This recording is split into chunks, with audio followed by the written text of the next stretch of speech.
வணக்கம் நண்பர்களே. இன்றைக்கி நம்ம பார்க்க போகிறது வந்து ஒரு வித்தியாசமான ஒரு டாபிக்.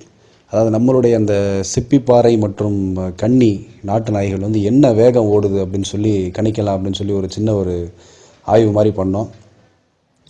முதல் கட்ட முடிவாக வந்து இந்த மாதிரி சிப்பிப்பாறை நாட்டு நாய்கள் வந்து இந்த வேட்டையில் தான் வந்து முழு வேகத்தை காட்டும் அப்படின்னு சொல்லி நிறைய பேர் வந்து சொன்னாங்க. அப்போ வேட்டைக்களத்துக்கு போகிறது வந்து ரொம்ப ஒரு கஷ்டமான விஷயமா இருந்தது. ஏன்னா வேட்டைக்களத்தில் பார்த்திங்கன்னா இந்த போலீஸ் தொந்தரவு இந்த மாதிரி தொந்தரவுலாம் இருக்கும். ஆமாம், வேட்டை வந்து நம்ம ஊரில் தடை செய்யப்பட்ட ஒரு விஷயமா ஆகிப்போச்சு. ஸோ அதனால் அந்த வேட்டைக்களத்தில் போய் அந்த நாயை சந்திக்கணும் அப்படின்றது கொஞ்சம் கஷ்டமான காரியம். ப்ளஸ் பைக்கு பின்னாடி ஓட விட்டு ஒரு நாயை வந்து நம்ம டெஸ்ட் பண்ணலாம் அப்படின்னு சொல்லி சொன்னால், இந்த வேட்டை நாய்களுக்கெல்லாம் பைக்கு பின்னாடி ஓடி பழக்கம் இல்லாமல் இருக்குது. நிறைய நாய்களுக்கு சில நாய்கள் தான் அதில் ஓடுது. அது வந்து யார் செய்வா அப்படின்னு சொல்லி தெரிஞ்சுக்கிறதுக்காண்டி என்னுடைய பிரதர் ஒருத்தர் இருக்கார், அவர்கிட்ட ஹெல்ப் கேட்டேன். ஆமாம், அவர் வந்து இன்னொரு நண்பர் ஒருத்தர் சாத்தான்குளம் அப்படின்னு சொல்லி ஊரில் இருக்கக்கூடிய நண்பருடைய நம்பரை வந்து எனக்கு கொடுத்தாரு. பிரபு அப்படிங்கிறவருடைய நம்பரை கொடுத்தாரு. நான் அவரை போய் மீட் பண்ணேன். முதல் தடவை நான் போகிறப்ப என்ன பண்ணேன் அப்படின்னா, கொஞ்சம் சீப்பாக இதை எப்படியாவது கண்டுபிடிக்கணும் அப்படின்னு சொல்லிட்டு இந்த அனிமோமீட்டர் யூஸ் பண்ணி கண்டுபிடிக்கலாம் அப்படின்னு சொல்லி பிளான் பண்ணோம். ஒரு ஸ்போர்ட்ஸ் டாக் ஹார்னஸில் வந்து ஒரு அனிமோமீட்டரை மாட்டி அந்த டாக் ஓடுறப்ப அந்த அனிமோமீட்டரோட வீல் சுற்றி அதில் எவ்வளோ ஸ்பீட் ரெக்கார்ட் ஆகுது அப்படின்றது தெரிஞ்சுக்கலான்றதுக்காண்டி போனோம். பட் அந்த அட்டம்ப்டில் என்ன ஆகி போச்சு அப்படின்னா, டாக் வந்து பைக்குக்கு பின்னாடி ஓடுது, வேகமாக போகிறாங்க, காட்டுக்குள்ளே வேகமாக போகிறாங்க, இப்போ பின்னாடி போகுது. அப்போ அனிமோமீட்டரில் அந்த ரீடிங் வந்து சரியாக ரெக்கார்ட் ஆக மாட்டேங்குது. அதே சமயம் நாயும் சரியாக ஓடலை. ஏன்னா அந்த அனிமோமீட்டர் பின்னாடி மாட்டியிருக்கப்ப இந்த சிப்பிப்பாறைக்கு பின்னாடி விஷயம் தெரியும்ல உங்களுக்கு, கண் வந்து ரெண்டு சைடில் இருக்கும். அதனால் சரியாக ஓடலை, பின்னாடி ஏதோ மாட்டியிருக்காங்க அப்படின்னு சொல்லிட்டு நாய் வந்து சரியாக ஓடலை. ஸோ அந்த அட்டம்ப்ட் வந்து ஒரு ஃபெயிலியரில் போய் முடிஞ்சிருச்சு. சரி, இப்போ அடுத்து என்ன பண்ணலாம் அப்படின்னு சொல்லி யோசித்தப்போ ஸ்பீட் கன்னை வச்சு டெஸ்ட் பண்ணலாம் அப்படின்னு சொல்லி ஒரு யோசனை வந்தது. ஸ்பீட் கன் வந்து கொஞ்சம் காஸ்ட் வந்து ஹெவி காஸ்ட் இருந்தது, அதை வாங்க முடியல. ஒரு ஃப்ரெண்டு ஒருத்தர் பரத்ன்னு சொல்லி யூஎஸில் இருந்தால் ஒருத்தர் வாங்கி என்னைக்காண்டி அமுச்சு விட்டா. அப்படி இங்கே டியூட்டி கட்டி எல்லாமே கட்டி வாங்கினோம். ஸோ அந்த ஸ்பீட் கன்னை வாங்கி டெஸ்ட் பண்ணலாம் அப்படின்னு சொல்லிட்டு ரெண்டாவது ஒரு அட்டம்ப்ட் வந்து சாத்தான்குளம் பிரபுவை வச்சு ட்ரை பண்ணோம். ஸோ அவங்க பார்த்திங்கன்னா தார் ரோட்டில் வந்து நாய்கள் வந்து ஓட விட மாட்டாங்க, சிப்பிப்பாறை நாய்களை ஓட விட மாட்டாங்க. ஏன்னா அது அந்த தார் ரோட்டில் ஓடிச்சு அப்படின்னா அந்த பொட்டத்துக்கிறோம் அப்படின்னு சொல்லி சொல்லுவாங்க. பொட்டத்துக்கிறோன்னா காலில் அந்த பா வந்து கிழிஞ்சிரும்.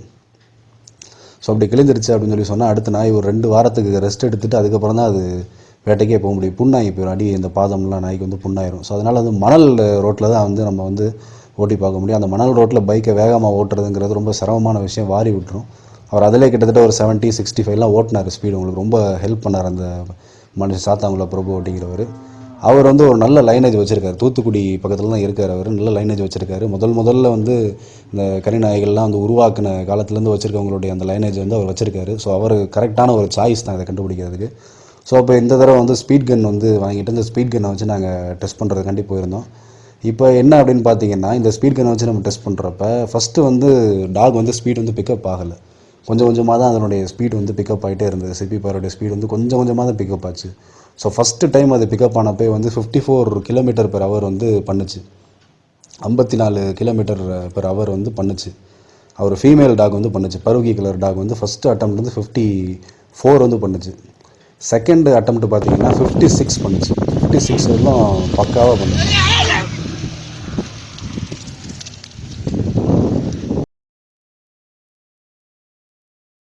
அதுக்கு அடுத்த அட்டம்ப்ட்டு பார்த்தீங்க அப்படின்னா கிட்டத்தட்ட வந்து 58 km/h வரலும் ஓடிடுச்சு அந்த டாக். ஒரு ஃபீமேல் சிப்பிப்பாறை டாகே வந்து 58 km/h வந்து மேக்ஸிமம் கொடுத்துருச்சு. ஸோ ஆட்டோமேட்டிக்காக அதை நாங்கள் வந்து தண்ணியெல்லாம் போட்டாங்க, மேலே தண்ணியெல்லாம் அதுக்கு கூல் பண்ணி இதை பண்ணி எல்லாம் பண்ணி கொண்டு வந்தாங்க. பட் கொண்டு வந்துமே பார்த்திங்கன்னா அதுக்கு அந்த பொட்டை அத்துருச்சு காலில். வேகமாக ஓடினதில் கால் வந்து பா வந்து அடிபட்டுருச்சு. ஸோ அப்போ அதை வந்து 2 வாரத்துக்கு இனிமேல் ஒரு வேட்டைக்கு யூஸ் பண்ண முடியாது. தன்னுடைய நாயை வந்து இந்த ரிசர்ச்சுக்காண்டி உண்மையிலே ஸ்ட்ரெயின் பண்ண வச்சார் உண்மையில். ஏன்னா அவர் அடிக்கடி வேட்டைக்கு போகிற மனுஷன், நல்ல மனுஷன். அப்போ என்ன பண்ணிட்டோம், நாங்கள் வந்துட்டு அந்த டாகை விட்டுட்டு வேறு ஒரு கிராமத்துக்கு போனோம். கிட்டத்தட்ட ஒரு 20 km தள்ளி இருக்கக்கூடிய ஒரு கிராமத்துக்கு போனோம். 2-3 இடங்களுக்கு போனால் நாங்கள் எல்லாருமே இந்த பொங்கல் இருந்ததுனால எல்லாருமே வெளியில் அவங்கவுங்க வேலைகளை பார்க்க போயிட்டாங்க. அவங்க நாயை வந்து எடுத்துகிட்டு போக முடியல. ஒருத்தர் இருந்தார், இன்னொரு நல்ல மனுஷன் ஒருத்தர் இருந்தார். அவருடைய நாய் தான், சாத்தாங்குளம் பிரபுவோடைய நாய் தான் அங்கே கொடுத்து வச்சுருந்தார். அது வந்து 2 சாம்பல் நிற சிப்பிப்பாறைகள், பழைய காலத்து வழி நாய் அது. அது ரொம்ப ஒரு வித்தியாசமாக இருந்தது. ஒரு மேல் ஒரு ஃபீமேல் இருந்தது. ஸோ அந்த மேல் ஒரு ஃபீமேலையும் நாங்கள் எடுத்துகிட்டு பக்கத்தில் உள்ள ஒரு காட்டுக்கு போயிட்டோம், பனங்காட்டுக்குள்ளே போயிட்டோம். அந்த பனங்காட்டில் பார்த்திங்கன்னா ஃபுல்லாக புஷ்ஷஸ் தான், பூராமே கிராஸ் இதுமாக இருக்கும். அதுலேயும் வந்து வண்டியை வேகமாக ஓட்டுறது கொஞ்சம் கஷ்டம் தான்.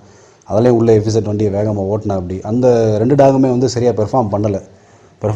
நமக்கு ஸ்பீடு வேல்யூ எடுத்தால் சரியாக வந்து எடுக்க முடியல. அப்போ ஸ்பீட் கன் வந்து எப்படின்னு பார்த்தீங்கன்னா, அந்த ஸ்பீட் கன் எப்படி யூஸ் பண்ணணும்னு பார்த்தீங்கன்னா, ஃபாரினில் வந்து போலீஸ்காரங்க வந்து வேகமாக போகிற வெஹிக்கிள்லாம் அதை வச்சு கண்டுபிடிச்சிருவாங்க. ஏதாவது ஒரு ஆப்ஜெக்ட் பாஸ் ஆச்சு அப்படின்னா அந்த ஸ்பீட் கன்னை நீங்கள் டார்கெட் பண்ணி அடிச்சிங்கன்னா அது என்ன ஸ்பீடில் ஓடுது அப்படிங்கிறத நீங்கள் ஸ்பீட் கன்னை வச்சு தெரிஞ்சுக்கலாம். ஆனால் நாங்கள் யூஸ் பண்ணுற அந்த ஸ்பீட் கன்னில் வந்து எரர் இருந்துச்சு. எப்போயுமே ஸ்பீட் கன்னில் வந்து எரர் இருக்கும். எரர்னால் அதாவது வந்து வேல்யூ வந்து அக்யூரேட்டாக காட்டாது. அதை வந்து நம்ம ஃபஸ்ட்டு ஒரு ஒரு வண்டியை ஓட வச்சு ஃபஸ்ட்டு டெஸ்ட் பண்ணால் தான் ஒரு வண்டியோட ஸ்பீடாமீட்டரில் ஒரு 34 அப்படின்னு காட்டுதுன்னா, ஆமாம் இதில் வந்து 28 தான் காட்டுது. ஸோ இப்போ 6 வந்து எரர் வருது, 6 வேல்யூ வந்து எரர் வருது. சில நேரங்களில் வந்து 4 வேல்யூ எரர் வருது, சில நேரங்களில் வந்து 2 வருது. ஸோ இப்போ இன்டர்மீடியட்டாக பார்த்தோம் அப்படின்னா எரர் வேல்யூ வந்து 6 km/h வந்து நம்ம நாய் எவ்வளோ ஓடுதோ அதோட நம்ம வந்து ப்ளஸ் பண்ணிக்கிற மாதிரி தான் வருது. ஸோ அதை நாங்கள் வந்து அங்கே வந்து கரெக்டாக வந்து கால்குலேட் பண்ணி பண்ணோம். ஒரு 1500 அடி ரேஞ்ச் வந்து இந்த ஸ்பீட் கன்னை நீங்கள் பயன்படுத்தலாம். ஒரு சின்ன ஒரு கிரிக்கெட் பாலோட ஸ்பீடை கூட அதில் நீங்கள் மெஷர் பண்ணலாம் அந்த ஸ்பீட் கன்னில். அதனுடைய சிறப்பு வந்து இதுதான் பார்த்தீங்கன்னா. ஸோ இப்போ இப்படி இருக்கக்கூடிய காலகட்டத்தில் அந்த 2 நாயுமே வந்து சரியாக ஓடவே இல்லை, ரொம்ப சிரமமான சூழ்நிலையாக இருக்குது. அப்போ என்ன பண்ணிட்டாங்க அப்படின்னா, ஒரு நாயை வந்து பைக்கில் தூக்கிட்டு ரொம்ப தூரம் தள்ளி போயிட்டு அங்கே இருந்து அந்த நாயை வந்து ட்ராப் பண்ணி பைக்கில் வேகமாக வரும், அது பின்னாடியே வர ஆரம்பிச்சு. ஸோ அப்போ ஃபஸ்ட் அட்டெம்ப்ட் வந்து ஓடுது. ஃபஸ்ட் அட்டெம்ப்ட் அது ஓடுறப்போ வந்து அது வந்து 56 km/h வந்து பண்ணுச்சு. அந்த மேல் ஆஷ் கலர் டாக் வந்து 56 km/h வந்து ஸ்பீடு வந்து பண்ணுச்சு. சரி ஓகே அப்படின்னு சொல்லிட்டு ரெண்டாவது அட்டெம்ப்ட் வந்து ட்ரை பண்ணுறோம். பண்ணப்போ ஸ்பீடு சரியாக போகலை, ஸ்பீடு ரொம்ப கம்மியாக தான் ஓடுச்சு. அப்போது ஓடினப்பெல்லாம் ஒரு 52 அந்த மாதிரி தான் ஓடுச்சு. ஸோ அப்போ வந்து 3வது அட்டெம்ப்ட் வந்து நாங்கள் திருப்பி ட்ரை பண்ணோம். 3வது அட்டெம்ப்ட் வந்து சில் பண்ணாங்க, நாயை கூப்பிட்டு போய் தண்ணியெலாம் காட்டி 3வது அட்டெம்ப்ட் ட்ரை பண்ணுறாங்க. ஆனால் அந்த ஓடிட்டு இருக்கிற நாய்க்கு ஏற்கனவே வந்து பார்த்திங்கன்னா காலில் வந்து கொஞ்சம் காயம் இருந்துச்சு.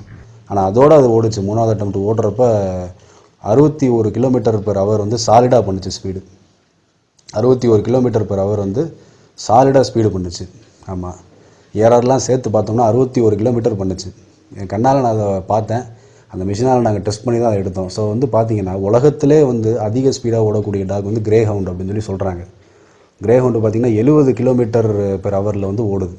அதுக்கடுத்து பார்த்திங்கன்னா சலூக்கி அப்படின்னு சொல்லியிருக்கு. அதுக்கடுத்து வந்து ஆப்கான் ஹவுண்ட் இருக்குது. அதுக்கப்புறம் போர்ஸாய்னு ஒரு நாய் இருக்குது. இந்த 4 நாய்கள் தான் உலகத்திலே வேகமாக ஓடக்கூடியது. ஸோ நம்ம நாயை எடுத்துக்கிட்டோம் அப்படின்னா உலகத்திலே 3வது இடத்துல இருக்குது. கிட்டத்தட்ட வேகமாக ஓடக்கூடிய நாய்கள்னு சொல்லி கனெக்ட் பண்ணோம்னா சிப்பிப்பாறை கன்னி வந்து 3வது இடத்துல இருக்குது. ஆமாம், கிட்டத்தட்ட பார்த்தீங்கன்னா 61 km/h வந்து நாங்கள் எடுத்த டெஸ்ட்லேயே வந்தது. அதுக்கப்புறம் 4வது அட்டெம்ப்ட் நாங்கள் பண்ண போகிறப்போ நாய் படுத்துருச்சு. அதனால் எந்திரிக்க முடியல, ஓடி படுத்துருச்சு. நாய் படுத்துட்டு எந்திரிக்க மாட்டேன்ருச்சு. அப்புறம் காலை செக் பண்ணி பார்த்தாங்க, அதுக்கு பொட்டு ரொம்ப அத்து போச்சு, காலில் வந்து வந்து அடிபட்டுருச்சு அதிகமாக. ஸோ இதுக்கு மேலே அதை வந்து நம்ம ஓட வைக்க முடியாது அப்படின்னு சொல்லிட்டு, அது வந்து துன்புறுத்தக்கூடாது அப்படின்னு சொல்லி அதை கொண்டு போயிட்டோம் நாங்கள். ஸோ எங்களுடைய ஃபைனல் வேல்யூ வந்து கிடச்சது அன்றைக்கி பார்த்திங்கன்னா 61 km/h வந்து அன்றைக்கி கிடச்ச ஒரு வேல்யூ. ஸோ இந்த வேல்யூவை நம்ம கம்பேர் பண்ணோம்னா வேர்ல்டில் வந்து டாக்ஸ் வந்து எத்தனை ஸ்பீடு ஓடி இருக்குது அப்படின்னு சொல்லி மித்த டாக்ஸோட வேல்யூவோட நம்ம கம்பேர் பண்ணோம் அப்படின்னு சொல்லி சொன்னால், இது வந்து பார்த்திங்கன்னா ஆப்கான் ஹவுண்டு வந்து எவ்வளோ ஸ்பீடு ஓடுதோ அதே ஸ்பீடு இதுவும் ஓடுது.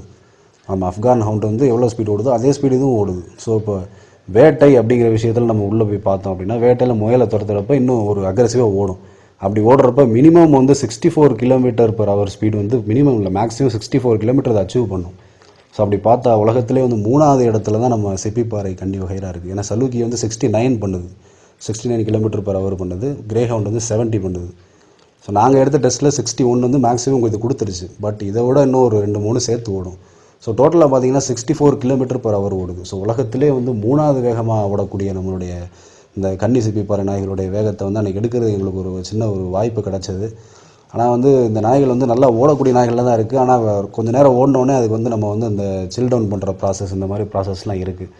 ஸோ இது வந்து இன்னும் நம்ம வந்து அக்யூரேட்டாக தெரிஞ்சுக்கணும் அப்படின்னு சொல்லி சொன்னால், அதிநவீன எக்யூப்மெண்ட்லாம் வச்சு இது வந்து வேட்டையில் இருக்கிறப்ப முயலை துரத்துறப்ப டெஸ்ட் பண்ணோம் அப்படின்னா, இதோட ஒரு 3 km ஸ்பீடு அல்லது 4 km ஸ்பீடு கூட கிடைக்க வாய்ப்புகள் அதிகமாக இருக்குது.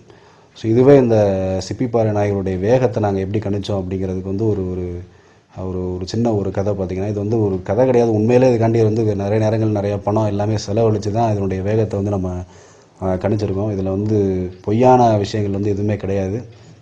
இதில் எனக்கு முக்கியமாக ஹெல்ப் பண்ண நபர் வந்து சாத்தாங்குளம் பிரபு மற்றும் என்னுடைய ஃப்ரெண்டு பரத்குமார் மற்றும் என்னுடைய பிரதர் வந்து மதன்ராம் அப்படின்னு சொல்லி, இவங்க எல்லாருமே வந்து ரொம்ப வந்து ஹெல்ப் பண்ணாங்க. இது ஒரு சின்ன ஆய்வு தான். இதுதான் வந்து ரிசல்ட் அப்படின்ற நான் சொல்ல வரல. நான் எடுத்த ஒரு வேல்யூவில் 61 km/h வந்து நான் எடுத்திருக்கேன். இப்போ என்னுடைய கணிப்பில் நாங்கள் எடுத்ததில் இன்னும் எங்களுடைய கணிப்பில் வந்துருக்கு. இதுக்கு மேலே அது 3 கிலோமீட்டர் கூட சேர்த்து கூட ஓடலாம் முயல் பிடிக்கிறப்ப. இனி வரக்கூடியவங்க வந்து இந்த மாதிரி ஒரு விஷயத்தை வெளியில் கொண்டு வந்தால் தான் இந்த நாய்களுடைய வேல்யூ வந்து தெரியும். உலக அரங்கில் இது 3வது இடத்துல இருக்குது. ஆனால் நீங்கள் நெட்டில் போட்டு பார்த்தீங்கன்னா விப்பட்டு பற்றி போடுறாங்க, போர்சாய் பற்றி போடுறாங்க, அப்புறம் Dalmatian, German shepherd, grey hound, அதுக்கப்புறம் சலூக்கி, இந்த மாதிரி வந்துக்கிட்டே இருக்கே தவிர, கஃப்கான் ஹவுண்டு இதெல்லாம் பற்றி வருதே தவிர இதனுடைய வேகம் என்ன அப்படின்னு இன்ன வரலும் வந்து சரியாக கணிக்க வரல ஆளுக்கு. மினிமமே இது பார்த்திங்கன்னா 61 ஓடுது. இப்போ வேட்டையில் ஓடுச்சுன்னா 64 கிலோமீட்டர் ஓடும் கண்டிப்பாக. ஸோ 3வது இடத்துல இருக்கக்கூடிய அந்த சிப்பிப்பாறை நாய்கள் வந்து ஒரு மிகப்பெரிய ஒரு தமிழகத்துக்கு வந்து ஒரு மிகப்பெரிய பெருமையை சேர்க்கக்கூடிய ஒரு நாய்களாக தான் இருந்துகிட்டு இருக்குது. இதனோட யூசர்ஸ் வந்து ரொம்ப ரொம்ப ஜாஸ்தி. அந்த ஊரில் இருக்கவங்களுக்கு இந்த நாயினால் யூஸ் ரொம்ப ரொம்ப ஜாஸ்தி. காவல் காக்கிறதா இருக்கட்டும், வேட்டைக்கு போகிறதா இருக்கட்டும், ரொம்ப ரொம்ப கவனிப்பும் ரொம்ப கம்மி தான் இந்த நாய்களுக்கு. நல்ல ஒரு பாசமாக இருக்கக்கூடிய நாய்களாக இருந்துகிட்டு இருக்குது. ஸோ இதனுடைய வேகத்தை நாங்கள் வந்து கணிச்சிருக்கோம்.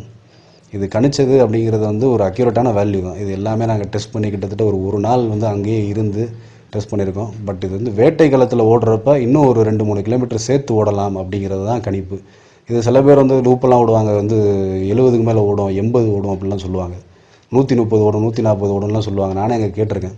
அப்படி ஓடுறதுக்கு வாய்ப்புகளே கிடையாது. அது வந்து அவருடைய மேக்ஸிமம் ஸ்பீடே வித்தின் 64 அல்லது 64க்குள்ளே தான் ஓடும். அப்படி இல்லாட்டி 64 ஓடும், அதிகமாக வேகமாக ஓடக்கூடிய நாய்கள் இருந்தால். ஸோ இதுதான் வந்து சிப்பிப்பாறை நாய்களுடைய வேகம். உலகத்திலே 3ஆம் இடத்தை பிடிச்சிருக்கு. நம்ம முதலிடம் கிரே ஹவுண்டுக்கு, செகண்ட் வந்து சலூக்கிக்கு, 3வது வந்து நம்ம நாய்களுக்கு. கிரே ஹவுண்ட் வந்து 70 km/h ஓடுது, சலூக்கி 69 ஓடுது. நம்ம நாய்கள் 61 கிலோமீட்டர்லேருந்து 64 கிலோமீட்டர் வரலும் ஓடும் அப்படிங்கிறது நமக்கு தெளிவாக தெரியுது. அதனால் வந்து தமிழனுடைய நாட்டு நாய் வந்து உலகத்திலே 3ஆம் இடத்தை பிடிச்சிருக்கு அப்படிங்கிறது நம்ம எல்லாத்துக்கும் பெருமை. நன்றி, வணக்கம்.